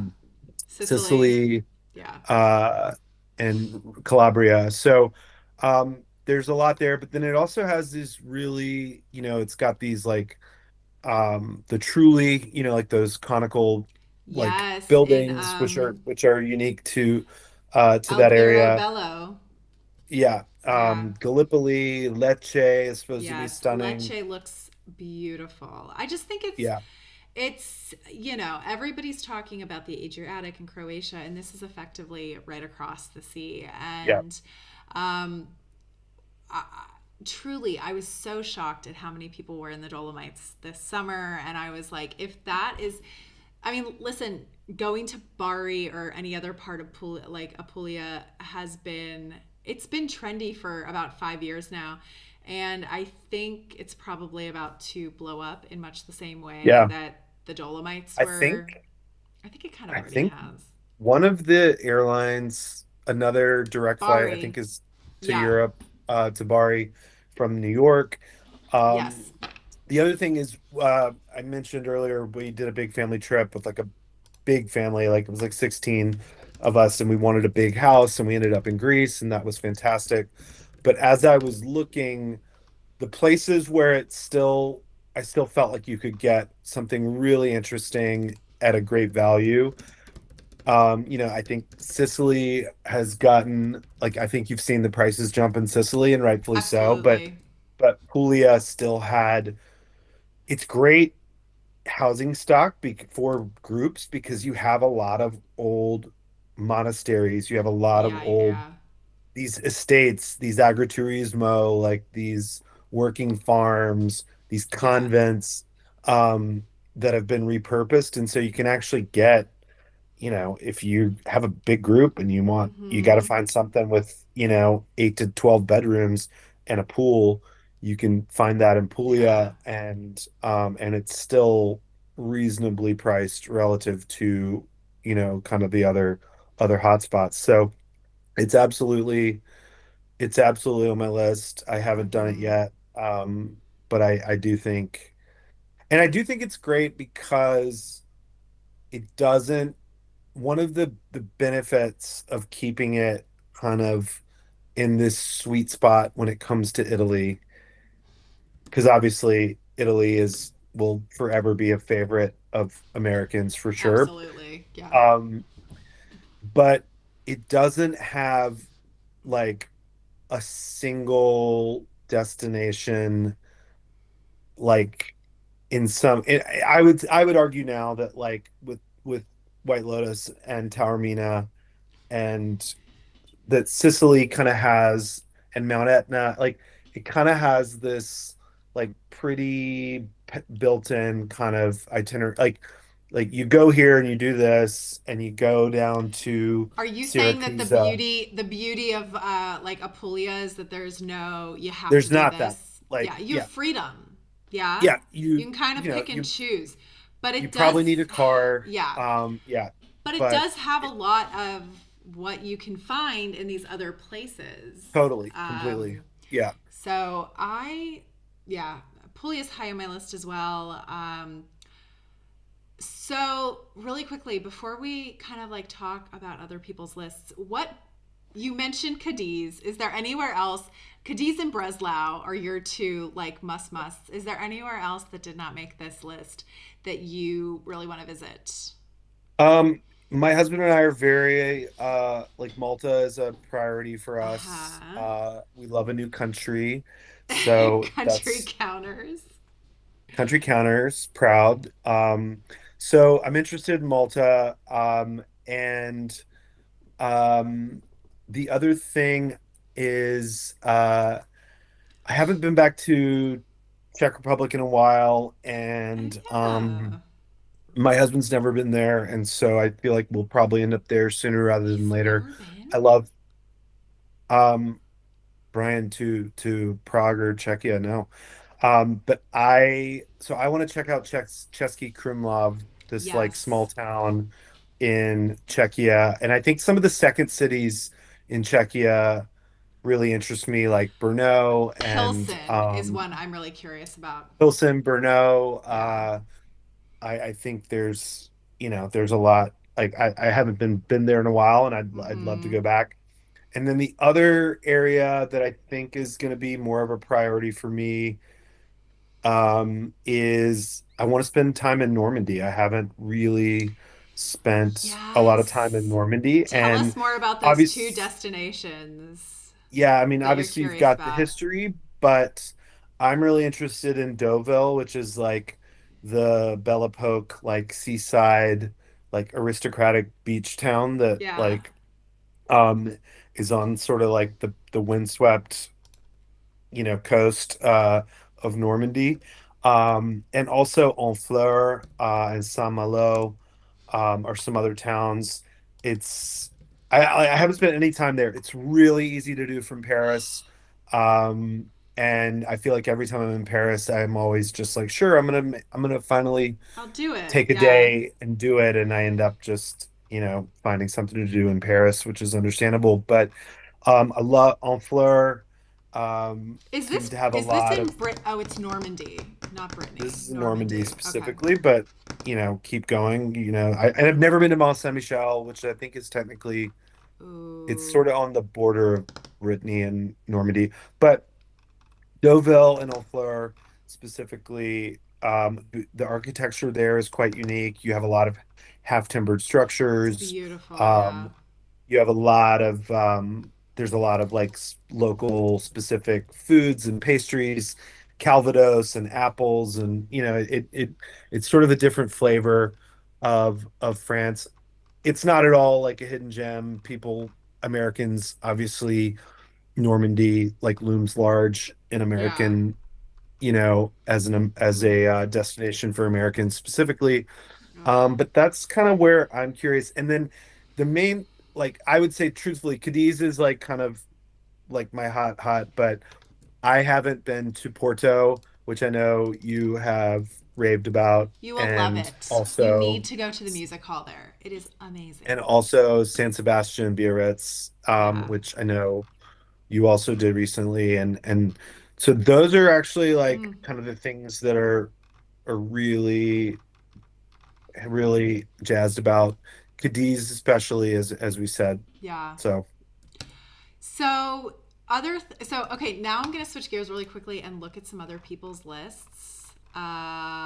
Somebody had Utrecht. I think that was Lonely yeah, Planet. Lonely Uh, Planet also had Cadiz Lonely Planet coming had through. Cadiz. Okay, so Utrecht in the Netherlands. This is this is the quintessential, like, if Amsterdam is too busy on the weekend that you're going to be there, like Utrecht has the same canal side vibe, like very very cool. It's a university town, everything that Amsterdam has, but like on a smaller, more laid back scale. So Yeah, if you're traveling more for like vibes, ambiance, laid back feeling, you don't need the Rijksmuseum, you don't need some of these other like Amsterdam specific things. You'll yeah, probably love Utrecht. yeah. That was a great one. I saw that. I still have never been. I've just most recently started to kind of and it was brief, but like just finally got to Harlem on the most recent trip to Amsterdam or to the Netherlands. Yeah. Went down to Leiden, which is like a university Have town. you done Um, Delft? No. Okay, Mm-mm. that's kind of Haven't interesting. done Delft. Haven't been to The Hague or the Mord Suisse, which I'm dying to check out. So, Mm-hmm. um, one other thing that I was actually listening to like a murder pod, like a true crime podcast, but Share the with the town of class. Mons, What's the name of the it's true called crime? Le Monstre, the monster in French, but it's about Is this these like about the series of Belgium crimes. guy? Yes, yeah. Okay. Well, there was two seasons. One was about that with the Dutro affair, which was like Yeah. a real indictment, horrific crimes like against children, but also a story of like the malpractice on behalf of the police and like the Yeah. investigators. But there's a season two, and it's about these series of crimes that took place in Mons, which is in Flanders, the like southern, like kind of almost to the French border, MONS. And it looks like it was just never on my radar. The town looks kind of cool, and like This this I is kind of want to check it out. this is if you work for the Mons like tourism bureau, please tell us what you think about your city being launched into the conversation via a true crime podcast. How is the podcast? Is it worth a listen? Yeah, it's quite compelling. Both seasons were really good, I would say. This is okay. This is what's so funny. This is a an adorable town, and I've never heard of Same, it. same. I thought because That's crazy. there's some parts of Belgium that, are pretty gritty and like kind of have like people talk about Meccan. Um, it's like like This is places that gorgeous. just, are no reason to go. And Yeah. I and especially in Flanders, which is the poorer Yeah, yeah, yeah. of the two like or no, Wallonia. I'm sorry. Yeah, Flanders yeah. is the Dutch. I'm sorry. Sorry to all our Flemish folk Viewers. and Belgians. Um, Wallonia is the French part of Belgium, and this is where this city is. But yeah, it looks really cool. So that just popped up too. Very interesting. Okay, so that is the Lonely Planet list. Overall, what did you think of Lonely Planet's list? It seems very uh, South American focused, if you ask me. Is that That didn't jump out to me, but like I mean, as in like as you say it, I totally yeah, it's that just was like Peru. They've got Guatemala, Cartagena, total. That's a total go. They've got Brazil, Mexico City. Mexico. Yeah, The two cool. North Dakota gets a shout out on Very Lonely interesting. Planet. One of the few states I haven't been to. So, um, Okay, and uh, the Condé Nast Traveler. So they have a Europe specific list. What made me giggle was that Frankfurt was on the list. I had jotted that down as you were like putting together your like early 27 chatter, and Yeah. I'm like, if you guys get that splashy hotel finally, like It's maybe that's your. it keeps getting pushed back. It was supposed to open Well, like that's what I thought. Like, yeah, yeah. So we'll see how that goes. It's supposed to be a beautiful property. Um but here's the thing. So somebody else's list. Oh, okay. This is what I think it is. Condé Nast's list is very much I don't want to say PR driven, but like Oulu, Finland is the 2026 like Northern European capital of culture, and they cite that in their reason for it. right. Frankfurt's on the list because it's like the 2026 capital of design. So like these are wonderful things, and they lead to programming. They lead to exhibitions. They lead to like some things that perhaps visitors will be able to take advantage of. But like not many people are sitting in their seats in America going, we have to go to this place because it's on a list somewhere. At the end of the day, these I'm sorry, not because it's on a list, but being named a capital of culture, like Right, that is like an economic development activity, right? Like right. that's it's meant to kind of stimulate interest in the place. So, um, but where else? Okay, they have Seville, Spain on here. That's a I didn't see fantastic their reason. Europe specific list, but like there's Saint-Gervais-de-Bain in Haute-Savoy, essentially where Megève is. Yeah. It's like that region. Peloponnese in Greece, which you and I kicked around or discussed a little bit about. Um, Brussels, as I said, I was looking at their article, it does mention the hotels, but also apparently the Pompidou collection is going to be sending a outpost to Brussels as part of that Uh-huh. traveling Yeah. show, which you mentioned. Now, a ton of Uh, people what have. else? So again, Condé Nast has Milan on the list because there's an obvious tie-in with the Olympics. If you Right. look at Natural Geographic's list, Milan is also there. Um, oh, this is funny. National Geographic also has Oulu, Finland. And don't get me wrong, like I would love to go check it out, but like I don't know if it's Is this like Arctic Circle? Like really? no. It's the Bothnian Bay. So it's like the bay where like Sweden and Finland Oh, okay. connect. Got it. Yeah. Got it. Guimarães, Portugal. Interesting. But again, see, they're putting things on their list because it's named the European Green Capital for 2026. And like, listen, that when I say that that is an economic activity, um, it will probably yield things for visitors to enjoy in the future. So when we were in Porto, the Porto, God, I'm going to butcher the name, but there is a music hall. What is the name of it? Casa de Musica, which is fantastic. It's an event space. It's a obviously a concert hall, but it was essentially built because Porto was named the European capital of culture. So like there is absolutely a benefit to being named these capital cities. Hi, Penley. But I don't know if like Americans need to travel to that place right now. That's all I'm saying. Yeah, Uh, fair. where else? The Basque Country, Spain, is on the National Geographic list.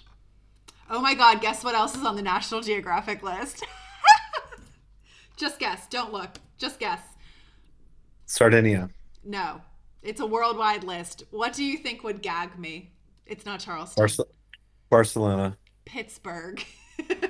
Oh, got it. Yeah, yeah, yeah. Downtown, a Listen, post-industrial city with a thriving cultural. it's got Yeah. that Carnegie money. It's got those rivers. It's got those funiculars. And all in all, this is another great example of why I say like lists are fun. That's why I do a list. But like Totally. you have to kind of get in tune with yourself and say like what do I want? Because there are so many people out here in the world that are willing to tell you where you should go. And you need to be able to navigate that. You need to be able to say Yeah. like I don't want to go somewhere just because it was named, whatever. Interesting. National Geographic's list is quite interesting. Um, I would be remiss if we did not talk shit on Travel and Leisure's list really quickly because the way that they do it really brings into question like why are these like is there a negative impact from these kinds of lists? And Smith and I both lived in Charleston, South Carolina. And Travel and Leisure named Charleston, South Carolina its number one destination in the United States. It was a really big deal when it happened, and it was an even bigger deal the next year when they named it number one again. Fast forward 12 years, and Travel and Leisure named Charleston the number one destination in the United States for 12 years in a row. And I will just say that it wrought a lot of changes on Charleston. I no longer live in Charleston, so it's not exactly like I have a dog in this fight, but I do kind of question like why you would name a place again and again and again. I did consider putting Antwerp on the list again this year, just Yeah, to but say like this is such a cool place, you should go. But I don't know. but What do you think about that's the that? thing. But those are what we're talking about are like journalistic trend pieces. Yeah. These are crowds, those are voted. Is Those lists it? are, yeah, I yeah. thought it People, was no, really. people, yeah, people vote on those. Yeah, yeah. No, that's So crowdsourced. that okay. That's why and that's why it's like, yeah, we keep winning. Like it's Mm. people, that's crowdsourced by readers. Okay. Very interesting. Okay, I'm well, looking and see what the Europe list for 15 was for for the what? world's best. The travel and leisure world best So cities. okay. Why am I missing like the difference between Well, because like where to go, if it's pitched as like where to go next is year, like different that's than what's the one that Charleston always won? World's world's best? best. Yeah, and Condé Nast has their own version called the I can't remember. There's gold list, no, gold list maybe. I don't know. Interesting. But TNL's is always, or at least in the past 10 years, has been very Italy, Spain heavy, which again reflects like Americans, what's otherwise a very heavily American readership like Yeah. preference. So Florence, their top 15, Florence, Seville, Granada, Istanbul, Rome, Siena, Porto, Madrid, Lisbon, Lyon, Prague, Salzburg, Cordoba, Athens, Aix-en-Provence. So, and then Condé Nast just dropped. Fascinating. Truly fascinating. Yeah. So yeah, that's the like where to go is like the like Editorial. sort of editorial, yeah. Got it. Okay. And Hmm. the what is their list called? The um I can't remember what their list Condé Nast Travelers like list name. Like Oh, this is okay. Time Out, the kind of like alt weekly with yeah, international yeah, yeah. readership. I love They Time did Out. their list a little bit differently. They called it the best value travel destinations for 2026. And now here we in Germany are on the list. They named number 1 is Cologne. Mm, Cologne, Germany. These big fan. I'm just pulling out the European ones. Cologne, Germany, Kaunas, Lithuania, Bergen, Norway, kind of on my list, Madeira, Portugal, Santiago, Santiago The de Compostela. Compostela in Spain. Yeah. And Murcia, Spain? Murcia? Sorry, my Uh Spanish is no good. I don't know how to Murcia. pronounce it. Murcia. Murcia. It's Murcia. the home of Carlos Alcaraz. So Really? yeah, native son.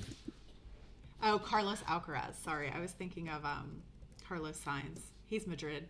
Anyway, okay, very interesting.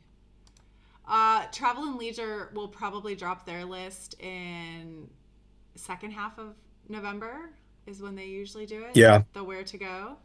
You you see a Um, lot, yeah, as you get closer to the end of the year. And then and then of obviously, course as we on discussed, January 12th, yeah, like 3 weeks into the year, we get this the New York Times list. fucking clunker.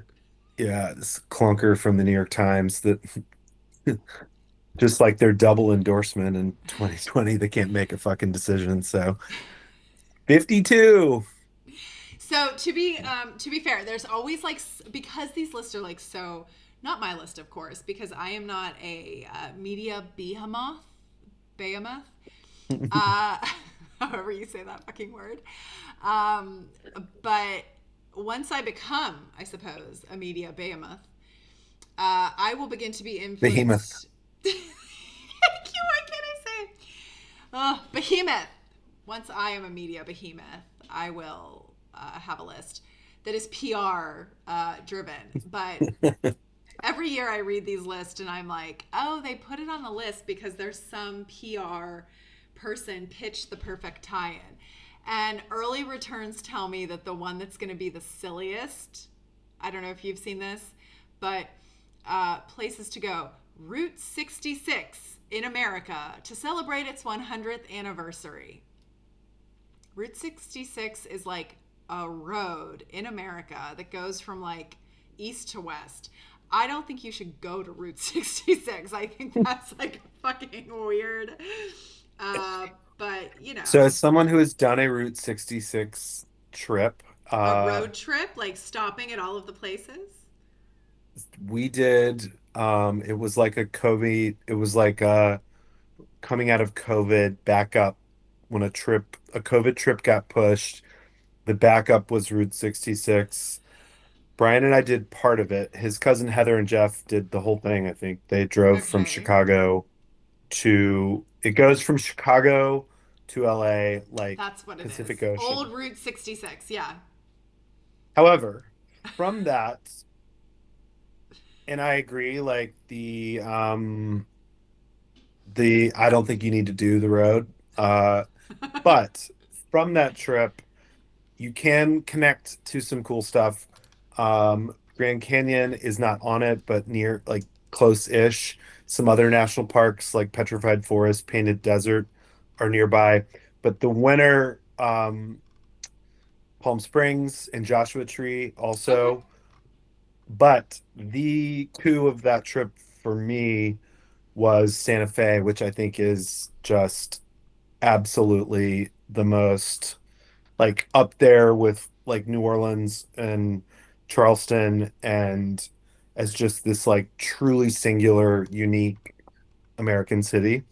Um, Santa Fe also is what dethroned Charleston from the Condé Nast or Reader's Travel and list? Leisure. Oh. Yeah, the The readers list that list. I This, just now but learned is reader content and not anything else. Interesting. so Santa big. Fe. Okay. Yeah, it was great. Really, I mean, speaking of like sort of like like a well, it's like a wellness. It's kind of like a new age, always like long been like a new age, sort of all Oh because yeah, of yeah, like yeah. a lot of like native religions and so it has some beautiful hotels and spas, really incredible contemporary art, like commercial art scene, like gallery scene. Okay. You've got the Georgia O'Keeffe connection. So, anyways, that's a tangent, but yeah, I agree. The that is hilarious that you called out Route 66 because as someone who has done it or part of it. Okay, let's talk about Um, a few more lists. So, I'm sorry, but what was your take on it? As someone who has done it, what? It's not something that people need to seek out. If I life would go takes you back there to, I would go back, like you can connect some interesting things, but I would go back to specific places instead and of the spend more time. road. Like Yeah, yeah, I would go back to Santa Fe. Yeah. I would go back to, obviously I absolutely. love Palm Springs.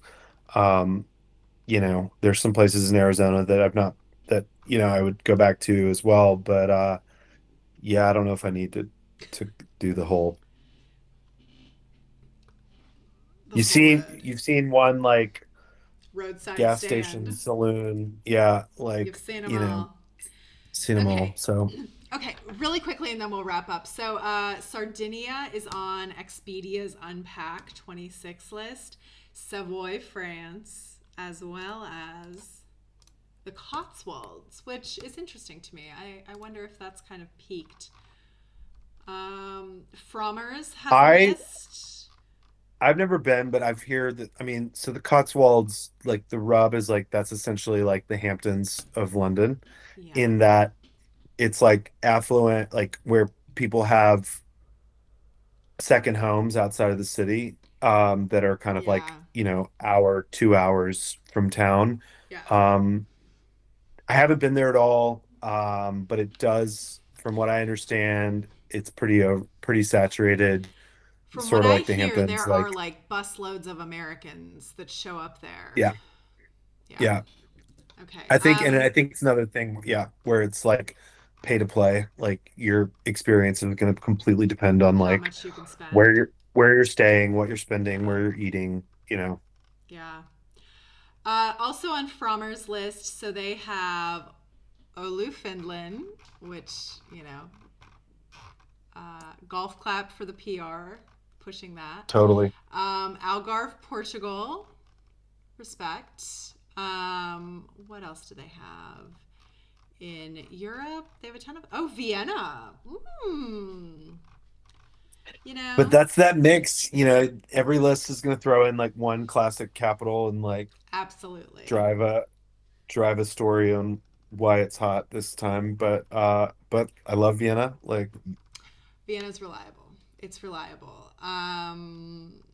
It's a good pick. It's always a good pick. It's an evergreen pick. What else do they have? Who are you? Peru. Okay, Albuquerque. Quite interesting. Oh, they also have Costa Novarino in Greece, a luxury resort development encompassing several hotels, restaurants, and other facilities in Messenia. This is in the Peloponnese Peninsula, which was yeah, also on Condé Nast's list. yeah. Interesting. I think it's so funny that more people did not do just like the USA because of the 250th. Anyway, I what can't. I else? totally forgot about that. But And then oh, finally, it we'll gives take me a look agita. at Booking.com's list. So they have a 2026 must visit places released in the middle of October. You Bilbao, know what? Spain is on their list, which can confirm. Um, Very cool. I'm seeing some stuff. A few of them, and we have not even mentioned it at all on this entire time. Is Ireland kind of, which is another Yeah. place that Americans just love and flock, and is pretty easy to visit. Yeah. But I've only been to Dublin, but like, you know, I think there's, and there's some pretty well trodden like favorites on the western coast of, Yeah. you I want to know, go to Galway. That's really high on my Galway, list. Cliffs of Moher, Dingle Peninsula, Yeah. Cork, like so I mean it's not like I don't know if there's as many like hidden gems in Ireland at this Yeah. point, but it does seem to be There was something on somebody's list. Tillary. Tipperary. Yes, Yeah. Tipperary.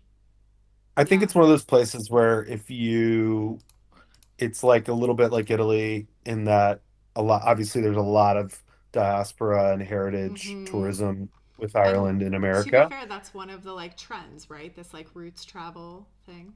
Sure. And but I think it's one of those things where if you love Ireland and you're gonna just keep going back and finding the next town that's interesting and cute. I mean, I think there is a real like charm to the culture and the Mm-hmm. people, and there's a warmth there that Americans really, you know, both because of the like heritage ties, but also just, in the way that I like Ireland has like impacted Yeah. American culture. Um, there's always going to be sort of it's an evergreen, literally, and people will keep going back and finding new places to go or just additional places to go in the same way that Americans in Italy. There's always somewhere to go. Yeah, absolutely. The last thing I'll say is that Booking.com's list also had Munster, Germany, which is kind of interesting. Hmm. So, in any event, those are all the places that people can go in 2026, according to the trendcasters. Um, but, you You know what know, was a shocking some observations? The Nordics were other than Oulu, like the I know Nordics, exactly what you're going to say. They were underrepresented. yeah, no Denmark, no No Sweden, no Denmark. I'm Iceland. surprised about Sweden because I could have easily put a couple of other places from the Nordics on that list. So I'm a little surprised about that. Um, I agree with that. I also just get the feeling that like the story of Eastern Europe is maybe not. Again, we know that these lists are PR driven, and I don't know. I just don't see as many people like racing to go to the Czech Republic or Hungary or it feels like other regions are really commanding attention. So that's also an interesting thing, I think. I mean, to be frank, I think there's absolutely like the war in Ukraine is probably Dampening. has Yeah. some impact on that given the Yeah. adjacency. And Yeah, absolutely. like Absolutely. it reframes like the way that people think about like that Where to like go. Eastern Europe, Yeah. and border countries. Absolutely. Absolutely. But this has been fun. I love talking about destinations with you because you've been to so many places or you're planning to go to so many places. One thing that I have recently decided is that I am taking all of December off. Not truly off, but off in the sense that I will not be doing a live or anything like that. So maybe let's just chat and see if we reconvene doing this in the new year. What Let's are your do it. plans for the holidays? We are going to South Carolina. Brian actually has some work travel in California, and I both to San Francisco and then Oh, separately to okay. LA. It doesn't feel like I'm going to be able to join, although that would have Mm-hmm. been the goal for certainly not for San Francisco Yeah. next week, but I am going to try and get to LA. There's I think like a must see art exhibit, Kara Walker. Oh, yeah, yeah, yeah. Where is She's it? like it's in LA. She like melted down a lot of these Confederate statues and like The, reconfigured them. And the review from the Times was incredible.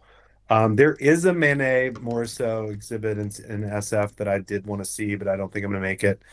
Um, but otherwise, we're just doing family stuff. Nothing big planned. Kicking around, thinking about next year. But obviously a lot of great fodder here and things that are priorities. So, but it's actually been, I kind of don't have a ton of things planned, and it sort of feels as much as we love to travel and to talk about it, like, um, it sort of feels there is something relaxing about a ton of not trips having coming up. something, yeah, so I can I kind of get my know ducks in a row. exactly what you mean. Like uh I feel yeah, I am personally in this like behind the scenes moment because I have to get the new website built. So I'm doing a ton of that, but I don't know, when I'm thinking about like trips that I'm taking or what I want to do, like it feels very much like start thinking like I think I want to do something for my birthday in January. Maybe Zermatt. I don't know. But it's like I just don't think I have much in me between now and the end. Like I leave for the States December, like the middle of December. So short of like a couple of train trips to Christmas markets, like there's not a ton that I can really fit in anyway. I wanted to fit in Turin. I wanted to do Leipzig. I really wanted to get to Milan to see that Leonora Carrington show. Hmm. But, you know, I know that I kind of role play the life of like a travel influencer. I play one on TV, but like I have a full time job and it's gotten really kind of busy unexpectedly. Yeah. So I'm like, Yeah. oh my God, I have to Right. earn my living, you know? So it's, Yeah. yeah. So, Same. Same.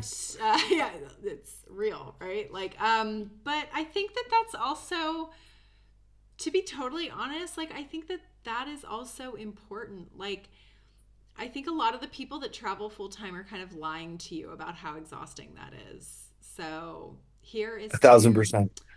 here's to a season of rest and relaxation and Yeah, recharging the the ebbs and batteries. flows. It gets you, the last thing and I had some travel and I've taken some incredible trips, but I own my own business and I've had Yeah. some trips where I would, because of the time difference, I would wake up every morning and like stare at my, like, grab my phone to see if I had a text Yeah. from a client or from, like, it's sort of, there was this stress. And the last thing I wanted to feel is like dread for an upcoming Yeah. trip, Yeah, like absolutely. you know. So I think, and I also think, like, to your point, like, about kind of ebbs and flows and having a season, Hmm. and really waiting until the time is right and you're really excited and you have Yeah. the opportunity to do something special. So I'm happy to sort of sit with it.